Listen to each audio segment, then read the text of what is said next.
U.S. interests in a particular region, be it Africa or Latin America or even Asia, those states will be undermined in order to make sure that they never pose a threat to U.S. hegemony. Hybrid war is a methodology used by global imperialists. It is a multidimensional effort to create information perception that serves a global power's interest, and that is what being seen in Ethiopia, he highlighted. Hybrid war is the methodology used by global imperialism today. It is a multi-dimensional effort to undermine the sovereignty of states that they have targeted.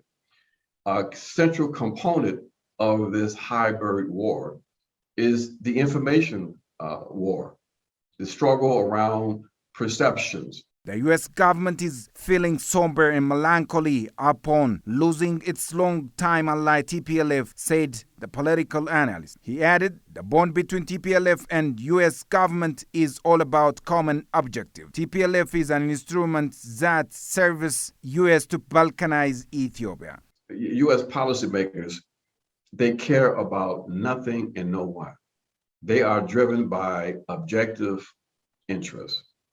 If the TPLF is the instrument to be used to balkanize the Ethiopian state, then they become the friend of the U.S. Just like Ethiopia for quite some time was seen as the friend of the U.S. under the TPLF. So this is what drives the U.S. There's no sentimentality. There's objective interest, and that is what needs to be understood. Ajamu criticized the U.S. government and underscored those punitive measures imposed on Ethiopia wouldn't solve the problem. It is undermining the sovereignty of the country. These are pressures, coercive pressures put on the state in order to advance U.S. interests. So no, it's only going to intensify the process of undermining the sovereignty of the Ethiopian state. The military intervention that the U.S. government is planning to enact upon Ethiopia is totally unacceptable, and it is a violation of UN Charter and violation of international law, he further noted.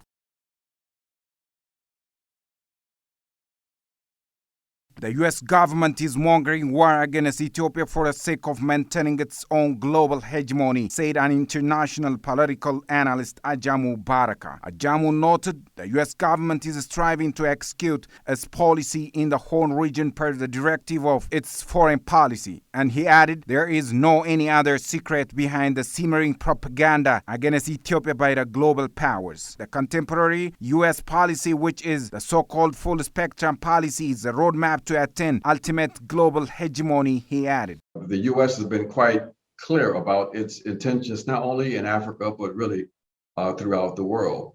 And their intentions is very simple. They want to maintain global hegemony. Their policies are being informed by the bipartisan commitment to the doctrine of full spectrum dominance. Full spectrum dominance is the idea that the U.S. would be globally hegemonic, and that in every region, any particular state that builds the potential power to challenge U.S. interests in a particular region, be it Africa or Latin America or even Asia,